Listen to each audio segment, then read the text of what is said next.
বন্ধুরা, আজকে কিন্তু রেসিপিতে থাকবে ডালিয়া। তো কিপ ওয়াচিং, তো সঙ্গে থাকবেন, সাথে থাকবেন। আমি ডালিয়াটা এবার রোস্ট করে নেব।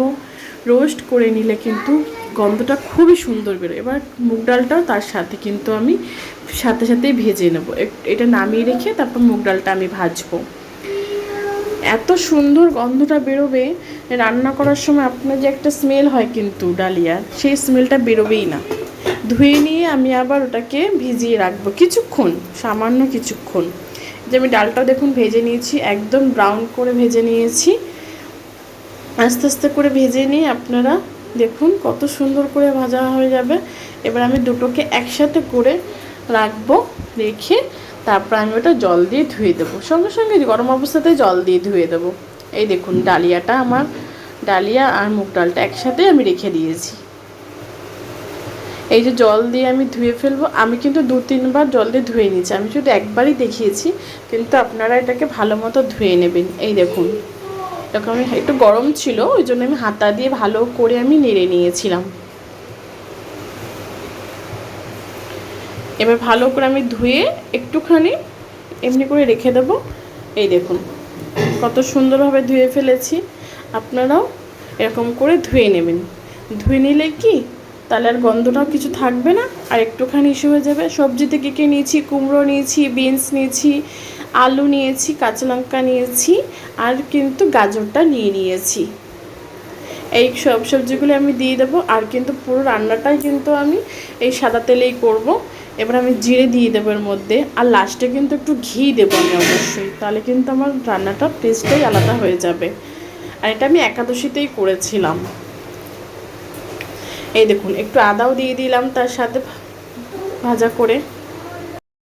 এবার আদাটা আমি ভালো করে ভেজে নেব, একটু লাল লাল করে ভাজবো। তারপরে তার উপরে আমি সবজিগুলো কিন্তু সবকটা ভেজে নেব, ভালো করে ফ্রাই করব। তাহলে কিন্তু গন্ধটা খুবই সুন্দর আসবে, আর ভাজা ভাজা হলে কি টেস্টটাও আসে। এর মধ্যে আমি এবারে নুনটা দিয়ে দেব। নুনটা দিয়ে, হলুদটা দিয়ে, নুনটা দেবো এবারে। দেখুন আমি কি সুন্দর করে ভেজে নিচ্ছি। আর ডালিয়া করতে এমন কিছু বেশিক্ষণ লাগে না, খুব তাড়াতাড়ি ডালিয়াটা হয়ে যায়। এই দেখুন নুনটা আমি দিয়ে দেবো। নুনটা হলে কি ভিতরে, এখন নুনটা ভিতরে ঢুকে যাবে। ভাজতে ভাজতে হলুদ দেবো, তারপর একটু জিরে গুঁড়ো দিয়ে দেবো। জিরে গুঁড়োটা আমি দিয়ে দিলাম। এবার ভালো করে নেড়ে নেব। দেখুন আমি ওইটুকুনি তেলেই কিন্তু করেছি, আমি বাড়তি তেল কিন্তু ইউজ করিনি। যতটা তেল কম খাওয়া যায় তাহলে কিন্তু শরীরের পক্ষে আমাদের খুবই ভালো। আর তেলটা আমি ফরচুন তেল ইউজ করি। আমি মাস্টার্ড অয়েলও ইউজ করি, বাট এটাতে আমি ইউজ করলাম না, যেহেতু একটু একাদশী ছিল এই জন্যই। এবার দেখুন আমি এই যে সব করে রাখা এই ডালিয়াটা আর মুগ ডালটা আমি এর উপরে দিয়ে দেবো। এবার কিন্তু ভালো করে আমি কিন্তু নাড়বো।